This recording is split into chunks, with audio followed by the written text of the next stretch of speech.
Hey you, and welcome to this video where we'll help you out how to add an indicator on PrimeXBT. And if you want to do this, it's quite simple because first of all, make sure that you create an account by yourselves, and then we click here on trade, and then he will send you to this page.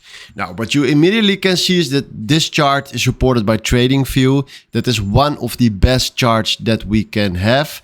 And it's quite simple to add an indicator right here because you see already standing indicators right here. And if I click there on indicators and search, for example, for the RSI, the relative strength index, and we click on this and we click here on the cross, you will find here in the bottom the indicator that we wanted for our chart. And damn, it's pretty high. You can see it from here. But this is how you can add an indicator. It's that simple, guys. So hopefully this was exactly the video I was looking for. Thanks for watching and have a wonderful day. Ciao.